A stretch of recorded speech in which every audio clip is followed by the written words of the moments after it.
Do you think, she said, standing in the doorway of the vice president's office at 11:17 p.m., coffee steaming in a paper cup. If I said yes, then what's about you? The words drifted across the varnished desk, over the bucket of gray. Water at my feet and settled on my chest like a warm stone. I straightened the mop handle, one hand gloved, one bare. The single lamp behind her cast a thin halo around her hair and left most of her face in comfortable darkness. I'd never seen someone look amused and exhausted at the same time. The twist of her mouth was half tease, half tremor. I didn't answer. Couldn't. Silence felt safer, and besides, I had no clue what question she thought I'd heard before. This yes of hers. We stayed that way, me dripping faint circles onto marble, she leaning on the doorframe, coffee poised at her lips until the second hand in my head circled twice.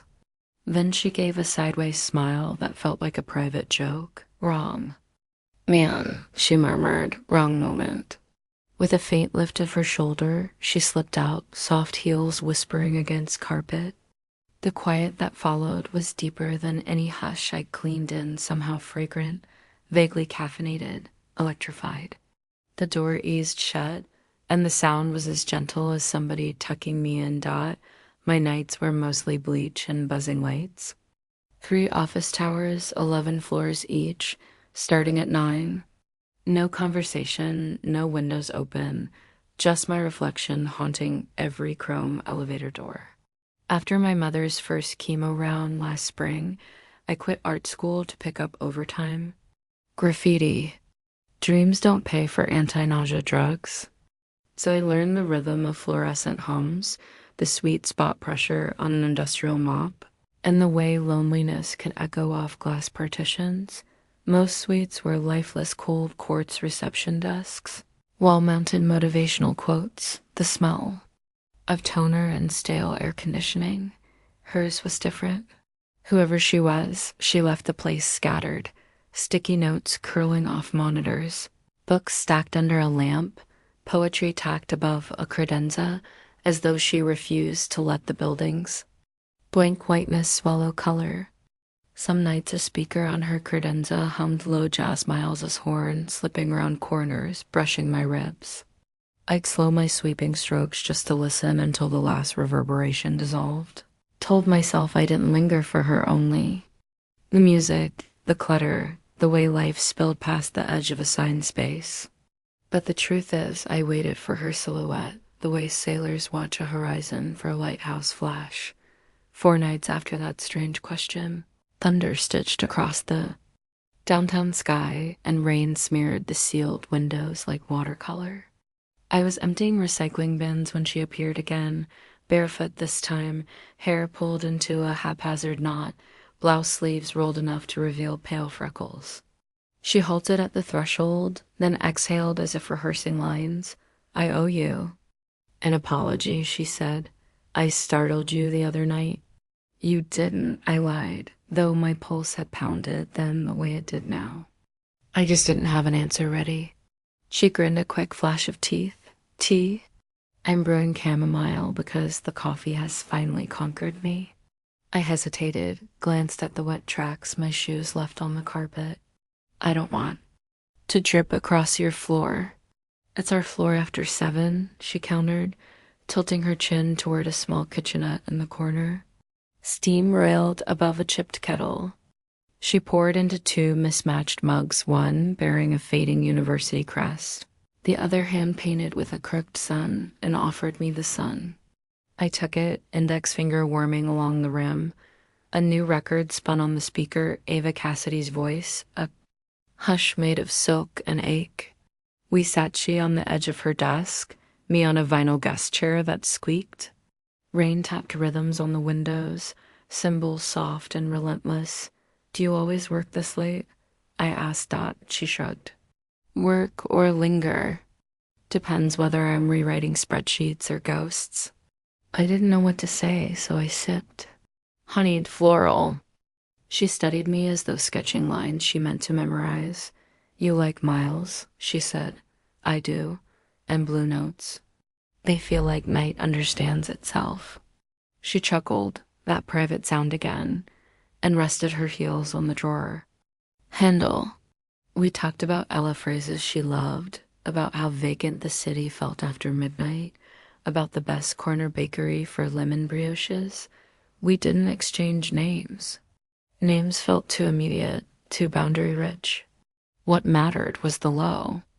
Lamp, the thrum of music, 2 mugs cooling between palms. When I rose 2:30 now, my boss would text if sensors showed I was still on this floor. She looked at the mop bucket as though it were a briefcase. Thank you, she said. For what? For sitting like conversation isn't overtime. I said nothing. Conversation was overtime, but hers paid in quiet humanity. As I rolled the bucket toward the corridor, she called, "What do you draw?" It surprised me. I'd never mentioned pencils, but maybe the smudges beneath my fingernails told on me. People who forget they're people, I answered without thinking. She nodded as though filing that away. Then softer, "Don't forget yourself." I didn't realize until I was waiting for the elevator that I was smiling. Rain passed. Nights grew routine. She'd still be there when I arrived, sometimes with spreadsheets flashed across twin monitors, sometimes reading a paperback folded like origami, always with a record playing. She let me work. I let her work. We breathed the same after hours. Oxygen heavy with cool dust. One Thursday, the speaker hummed a stand-at sax line while she copied figures from a printed ledger to a tablet. I dusted shelves behind her. A framed photo caught my cloth, her in a sundress, sunlight caught in her lashes. A man beside her holding a terracotta pot brimming with basil. Her hand rested over his heart. I set the frame down gently. When I turned, she was watching, lips thin. He believed fresh herbs fixed any lazy sauce. She said, "Dot your husband," I almost said, but the thought felt like stepping on a grave. Instead, "Basil forgives a lot," so he said. She tapped the pen on her pad, then sighed. You ever watch something grow just because someone would have wanted it to? My mother's roses, I admitted before filtering. They need pruning every dawn or they die crooked. She considered that a moment, like tasting a phrase, then returned to her numbers. I kept wiping, slower, careful.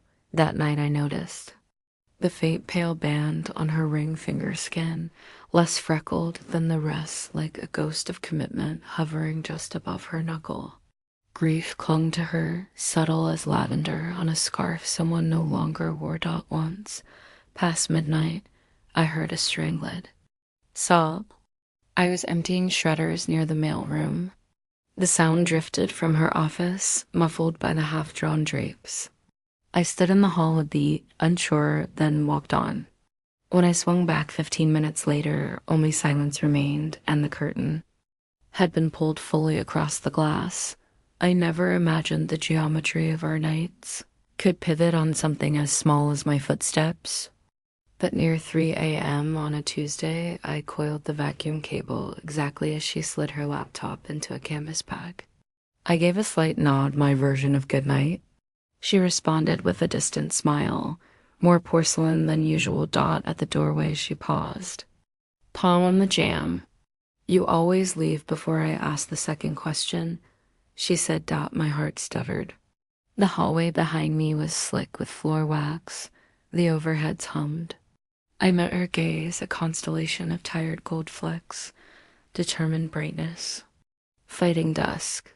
Maybe, I said, voice floating between us. I'm waiting to be invited. Her lips parted, but no sound came. A breath, maybe. Then she stepped back, granting me passage as though she were the keeper of thresholds. I rolled the vacuum down the corridor, feeling her eyes on my shoulders until I hit the elevator call button. Doors slid open with a mechanical sigh. I turned once. She was still there, silhouetted by the spill of lamplight, one hand resting lightly on her own sternum, as if studying a beat. I offered the barest nod. She inclined her head in reply, still close between us. And it's mirrored. Surface my face stared back uncertain, wary, awake. I watched myself until only darkness flickered in the seams. The lift hummed downward, the bucket sloshed at my ankle, and somewhere above, tucked in lamplight, a question waited unanswered, bright as a note held just beyond the measure. After that night by the elevator, the hush between us became a kind of music. I drifted through the gleaming corridors each evening, knowing exactly when her office light would still be on, how long before the saxophone crackled through her desk. Speaker. I started budgeting stray minutes, polishing the brass door handles twice, taking the scenic route with recycling bins, anything to drag out my circuit past her door. She did her part by lingering.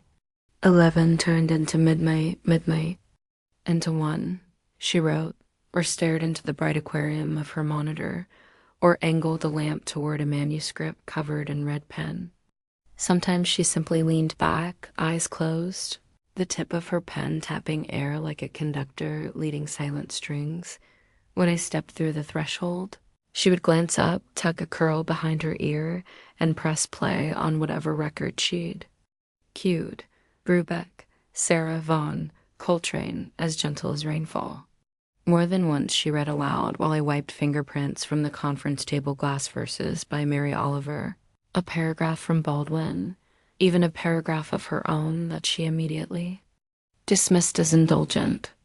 Her voice rose and curled through the half-lit room, syllables floating like dust motes in the desk lamp. I rarely answered out loud. A nod, a lifted brow was enough encouragement for her to go on. One Wednesday, she waited until I dumped the last trash liner into the bin, then produced a tin lined with parchment. Cookies, emergency batch, she said, almost shy. The fragrance surprised me, floral, buttery, faintly citrus. Lavender? I asked, inhaling.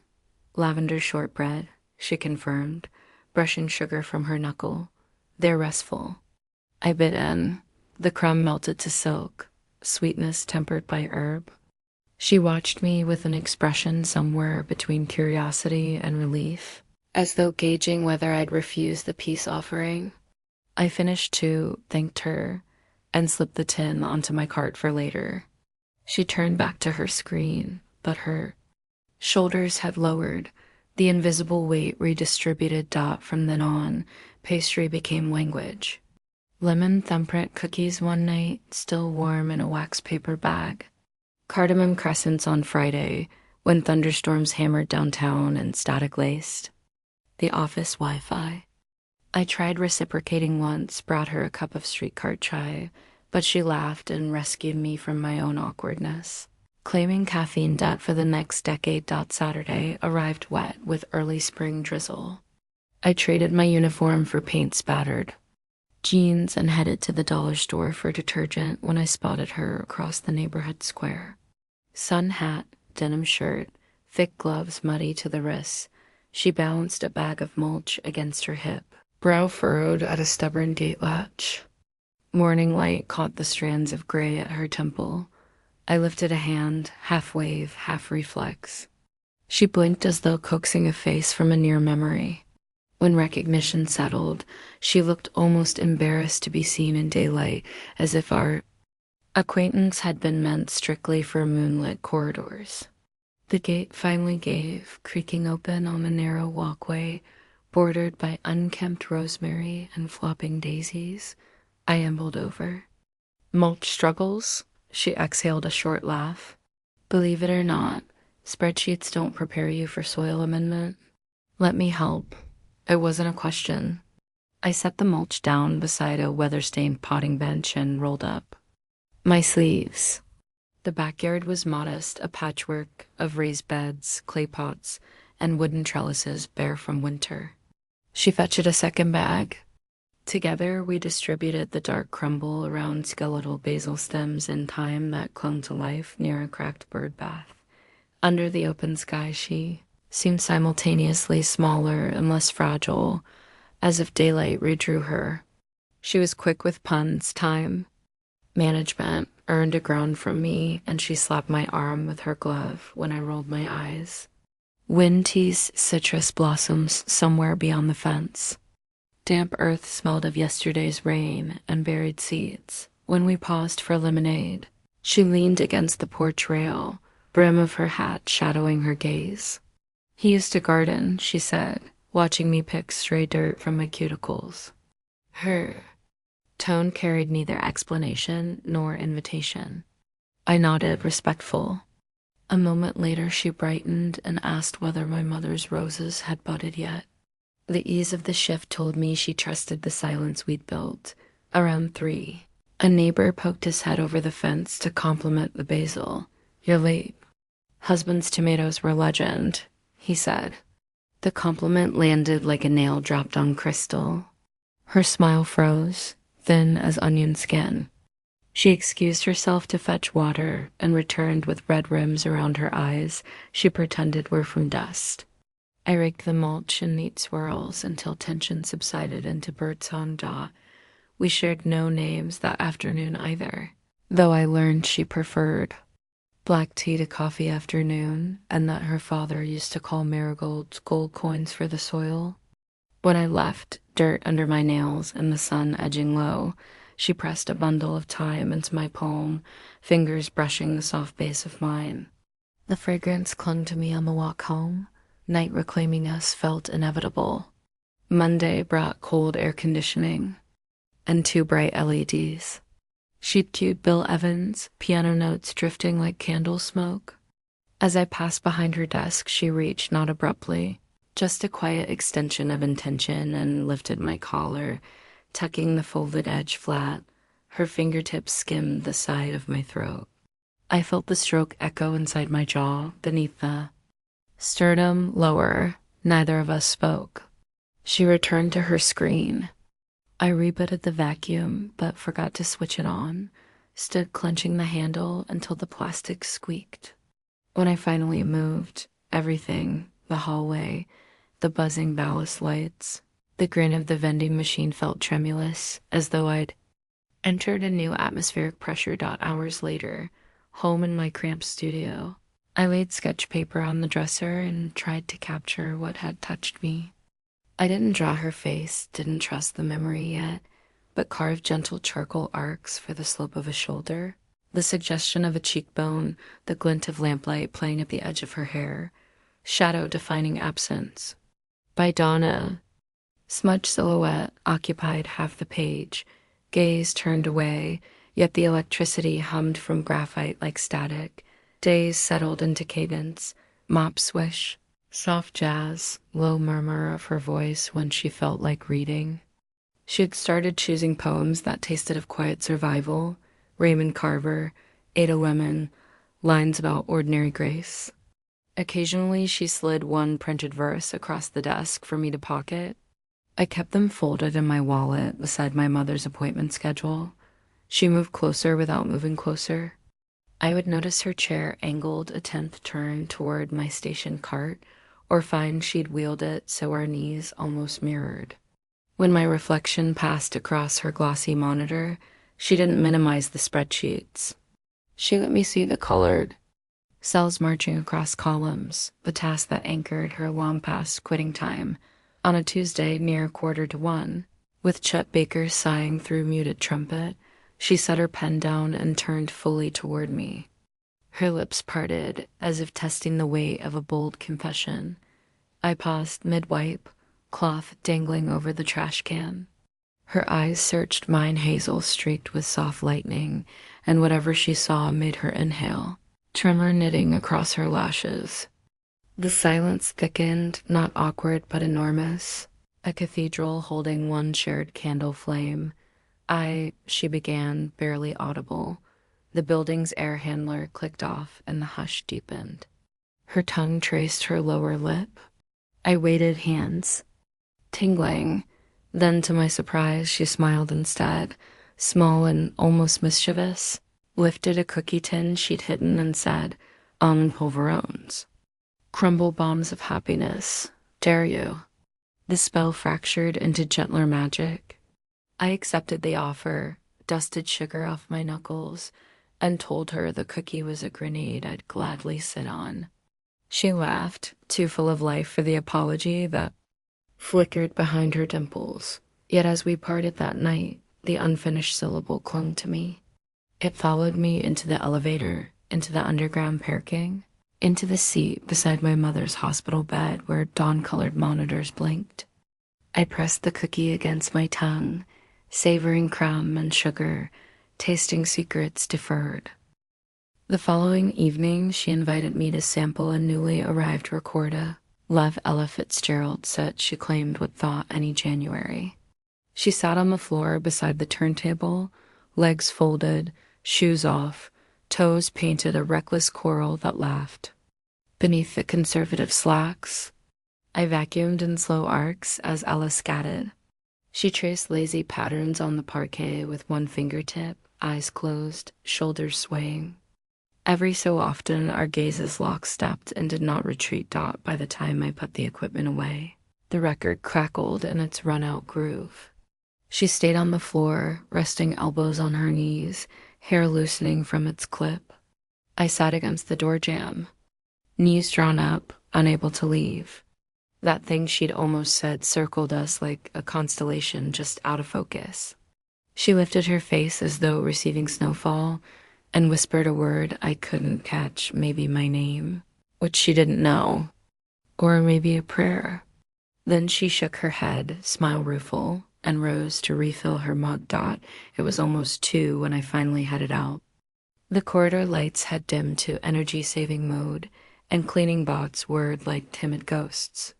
I turned back and saw her silhouette framed in her doorway. She didn't wave. She simply stood watching until I disappeared around the corner. Memory. Replayed her almost confession through my ride on the city bus, through the hiss of doors at each stop, through the dank stairwell to my apartment. I tried to draw again charcoal lines, groping for the way her lashes trembled, the tension around her mouth, but the marks refused me, falling short. I dropped the stick, lay on the futon, and watched dawn stretch pale fingers across the ceiling. My pulse kept time with some invisible metronome I could neither silence nor accelerate. Had the sensation of a sentence half finished, breath perched between notes, like the instant before 2 dancers step into the same sway. And I understood with certain clarity that what lingered between us was neither anticipation nor fear. It was a door cracked open just wide enough for scent and sound to slip through, while we stood on opposite sides listening for each other's. Stride outside, sparrows argued over breadcrumbs someone had scattered, the world prepared to spin on, indifferent. But inside, in that still dark room scented faintly of time, I felt the revolution pause, expectant, waiting for one of us to speak the next necessary word. Rain shaved the night into silver ribbons, slashing against the 22nd floor windows, hard enough to rattle the glass. I'd never heard a storm sound so close to sorrow. Somewhere below, a transformer groaned. Lights flickered, then half the building plunged into charcoal dark. The floor wax machine at my side hiccuped and died, leaving a wide arc of soap that gleamed faintly under the last surviving ceiling panel.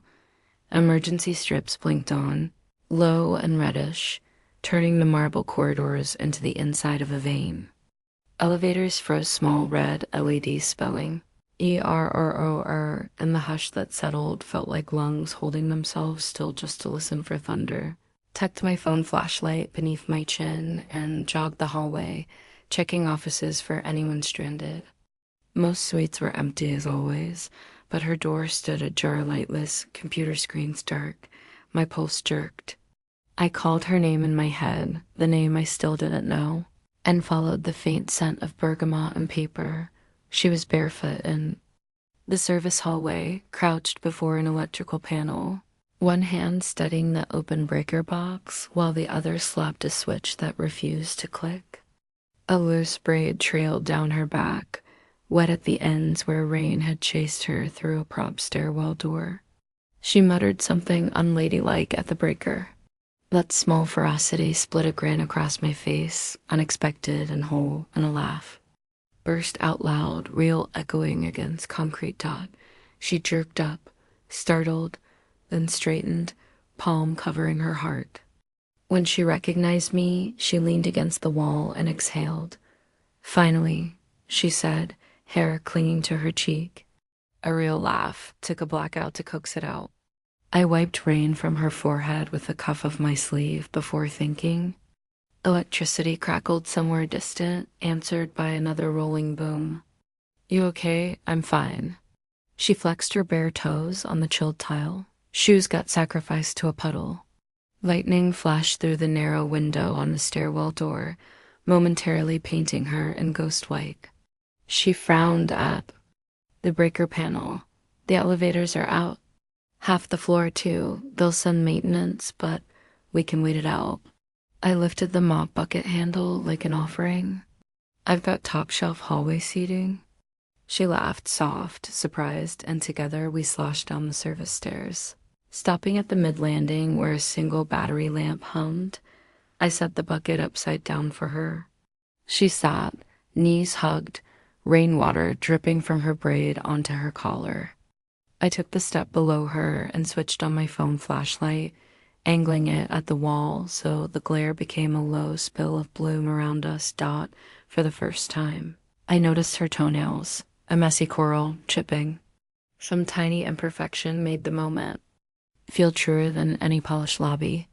"2 years ago tonight," she said after a long minute of storm-wrapped silence, "my husband died." The words settled between us like wet ash. She didn't flinch at them. She examined them as though testing a shard of pottery for cracks. "He was sodding onions," she continued, voice steady but hushed. "Collapsed before they browned. I drove him to the AIA because the ambulance was taking too long. He was gone by triage." She rubbed her thumb over her knuckles in nervous sanding. "I didn't cry at the funeral, you know. I organized shoe sizes for guests, kept the caterer from mixing up labels on the vegetarian platters. But a week later, I opened the cupboard and couldn't find his favorite mug, the blue ceramic one with the chip. I sat on the floor and howled. I inhaled until ribs ached, unsure where to place my hands, so I clasped them between my knees. "I'm sorry," I managed, hating the inadequacy. "I tell you because," she trailed, eyes tracking light ripples on the wall, "I keep rehearsing the eulogy I never gave. Some nights I talk to the darkness and pretend it's him. But lately it's felt like I'm talking to someone else." Wind rattled the door above us. "My mom was diagnosed last November," I said, words thick, surprising even myself. "Stage 3 ovarian. I work nights so I can take her to chemo before dawn. She sleeps most afternoons. I come here and push brooms so the world keeps feeling orderly." I swallowed. There are days I wonder if I'm real or just the noise between hospital monitors. Her gaze met mine, no pity, only recognition. She shifted, and the side of her calf rested against my shoulder. "You're real," she whispered. "Your laugh proved it." The emergency lamp dimmed another fraction, battery waning. Rain hammered the stairwell roof, turning the metal loud as a drum skin. We didn't move. At some point, her head lowered onto my shoulder tentative weight, careful in case I pulled away. I didn't. The braid's scant tail brushed my arm, smelling of rosemary and wet pavement. I closed my eyes, and for a beat, the storm sounded like nothing more than the inside of a seashell held to the ear. Distant. Inevitable, harmless dot, IV. Time maintenance coaxed life back into the transformers, lights flicking awake one wing at a time. It was nearly 2:30. Elevators dinged like apologetic servants. We emerged from the stairwell slowly, blinking under sudden fluorescence. She braced a hand against the wall, barefoot testing carpet as though expecting it to ripple. "I should get you home," I said. My voice felt different, resonant. She nodded, then glanced down the hallway, empty except for our twin shadows. The storm had done its cleansing. Everything smelled sharp and ionized. She walked with me to the service elevator, patting softly, her shoes dangling by their straps from my free hand, Under the uneven flicker of half-recovered bulb, she touched my wrist to fingertips only, as if confirming pulse. "I see you," she said, so quietly the hum of the lights almost swallowed it. All the air left my chest, then returned sweet. I lifted her hand and pressed it flatter against my wrist bone. Her pulse answered beneath my thumb. I leaned forward, slowly giving space for refusal, but she didn't move. Our foreheads brushed, then lips tentative, dry at first. Even in that hush, I heard the sigh that left her when our mouths met fully. It wasn't a dramatic movie kiss, no crane shots.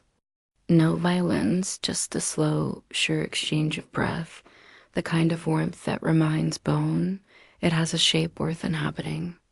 We stayed like that until the elevator chimed arrival. Her eyes were glossy but unafraid when we parted. She stepped inside, pressed the lobby button, then touched her fingertips to her bottom lip as though cataloging new texture. Doors slid closed. Gentle as eyelids that morning found me back in the office tower foyer, this time carrying a replacement bulb for a fixture blown by the surge. Sunlight stabbed through glass walls, making everything almost garish. I felt swollen with unslept dreams. She emerged from a side corridor, coffee in one hand, stack of meeting agendas in the other, hair coiled tight again, business shoes restored. I nearly tripped over the cleaning cart. She paused 2 paces away, then smiled a private flame eye. Felt on my skin. "Don't worry," she said under her breath, eyes sparkling. "It still counts if no one saw it happen." I flushed, suddenly 17, and pretended to inspect the wheel of my cart. She walked on, heels clicking confidence, but her shoulder brushed mine deliberately as she passed. We didn't name anything. No labels pinned to what had happened, or what we wanted next. Yet the air around us had shifted in magnetic fields. When I polished doorknobs that evening, I realized I was memorizing the echo of my fingerprints beside hers. Days rearranged themselves. She no longer waited for me to arrive. She seemed to sense when I was on the floor and drifted from her office, settlement in her stride. We shared longer silences, deeper ones, stretched like velvet between words. Sometimes I read aloud my baritone, clumsy but earnest, while she closed her eyes and let language pool beneath her ribs. I watched how her throat moved, how her palm cupped her own elbow as though steadying herself from an internal sway. She, in turn, listened to my stories of waiting rooms, of the way my mother pretended nurses' jokes were funny. She asked once whether I feared losing my art forever. I shrugged, said I sketched at night, but nothing worth showing. She answered that maybe value wasn't determined by who saw it. I thought about the kiss, invisible yet monumentally true, and understood her meaning. Yet beneath all this, notes we did not play, lines we did not draw, something gathered. I caught her once staring at her left hand, thumb rubbing the ghost ring until skin reddened. Another time I pressed a poem into her palm, a single stanza about staying, and she folded it away with gratitude too quick, like tucking hope before it could be stolen. Doubt flickered behind her laugh. Absence shadowed the arch of her brows. I told myself to be patient, but inside I carried a tremor. Would her grief devour the delicate thing blooming between us? Would my own life, hospital corridors, blood work, results pull me away before roots took hold? She noticed my pauses, my sudden silences.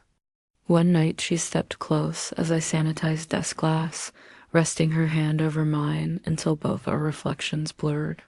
"I'm not fragile," she whispered, maybe to herself. I nodded, but didn't find words.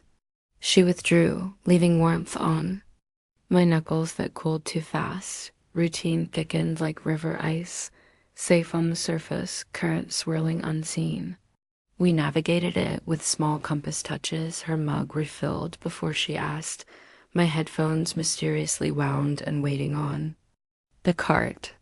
A private language of gestures. Still questions hovered unsaid. What are we? What happens when the storm lights stay on? How many invisible kisses can exist before the world demands definition? One evening, as I gathered my supplies, I spotted her reflection in the dark window, watching me pack, shoulder resting on the frame. Our eyes met in glass. I smiled, soft. She lifted 2 fingers in a hesitant farewell. The motion waited, almost pleading. In that hazy pain, our doubles seemed trapped in another dimension. Their distance measured not in steps, but in the courage to speak. The elevator doors closed a moment later, but all night the flicker of her fingers lingered beneath my sternum, like a second pulse. Something had broken open during the storm. What seeped through now was not fear or grief, but the raw ache of possibility, brilliant, terrifying, insistent as lightning behind cloud. A week stretched, long and stiff as museum glass, without her late-night lamp. I mopped the corridors anyway, but my stride shrank. No need to idle beside a darkened office. The vacancy in that doorway felt like trying to swallow while forgetting. How? I told myself she was busy, swamped with quarter-end reports, that the whisper underneath said distance was a test and I was already failing. On the 8th night, I dusted her credenza, even though she wasn't there, just to prove I remembered. The grain of the wood. Miles Davis was silent. The speaker's power light blinked its own small Morse code of loneliness. I polished until the brass frame of a photo reflected a warped version of my stare. When the elevator chimed behind me, I turned too quickly and almost dropped the spray. Bottle. She stepped out, coat folded over one arm, eyes ringed by fatigue I hadn't earned the right to soothe. Instead of walking toward her office, she leaned against the opposite wall, keeping the width of the hallway between us, as if we were 2 suspects awaiting separate interrogations. This only works if we're both pretending, she said, voice. Low shoulders, rigid dot, my tongue glued itself to the roof of my mouth. The hallway air smelled of disinfectant and rain from her umbrella. Pretending what? I managed, though the answer beat hard under my ribs. That what we have is temporary. That we can lay it down like a book and walk away better for the story. She hugged the coat tighter, fingers whitening. I need temporary to keep breathing. I slid the rag into my belt, let the cart stand sentinel. I'm done pretending. I don't wait for your voice, I said. My tone surprised even me unpolished. Steadier than the tremor in my wrists. Her gaze flicked to the side as if consulting unseen counsel. Then she pushed off the wall and walked past without another word, shoes whispering. I watched the curve of her back until she vanished around the corner, pulse thumping like a drum I didn't know how to silence. 2 nights later, I stopped by a thrift shop after visiting my mother. Between chipped vases and a brass candlestick, I found a narrow wood frame, weathered to soft gray. I carried it home, laid fresh paper inside, and sketched from memory, her hands in garden gloves, cradling a thyme seedling. I left the lines loose, unfinished, the way her laugh sometimes dissolved mid-breath. Below the cuffs of the gloves, I shaded delicate veins where skin met soil, a portrait of care, not a face. I finished near dawn, charcoal smudging the heel of my hand. For a moment, I considered adding her wedding band ghost, that pale circle, but something in me resisted. The frame clicked shut, and I wrapped it in plain craft paper tied with jute twine. That evening, I found her office lit but empty. Papers fanned across the desk like windswept feathers. On the blotter sat the cookie tin, open and vacant crumbs, but no sugar. I set the parcel beside the tin and retreated to the doorway, heart thrumming. Before I left, I slipped a post-it beneath the twine. I only draw what matters. I'd barely made it to the elevators when I heard the soft rush of her breath behind me, my name. The name she hadn't spoken until now, low and cracked. I turned. She held the unwrapped frame against her chest, thumb brushing the edge of the glass. Tears gathered, not falling yet, suspended like raindrops against a window. For a heartbeat, her expression was unguarded awe, like someone glimpsing dawn after months of windowless nights. And then, inevitable, unstoppable, she cried. No sob, no collapse. Just silent rivers tracking down her cheeks as she studied the charcoal. I stepped forward only when she nodded. She rested her forehead on my collarbone, the frame pressed between. U.S. Her tears soaked through my uniform. I said nothing. Language had finished its shift hours ago. We stood that way until her breathing slowed. Lavender warmth of her shampoo rising between us. Friday found us in the break room with instant. Ramen her idea, a parody of fine dining that broke tension in two slurping mouthfuls. Steam fogged her glasses. She wiped them, laughing. Mid-laughter she stilled, then spoke more quietly than the fluorescent buzz. People leave, she murmured. Or people need fixing. I don't want to be either. I set my cup down, nudged aside a packet of soy sauce. Then be something I come back to, I said. Just as you are. Her throat moved. She blew on a noodle, but the heat in her eyes wasn't from broth. The moment felt like signing a treaty neither nation had believed possible. The next Saturday, dawn slipped pearl gray across my apartment blinds, and exhaustion braided with resolve. My mother, drowsy from treatment, insisted I go. Love likes.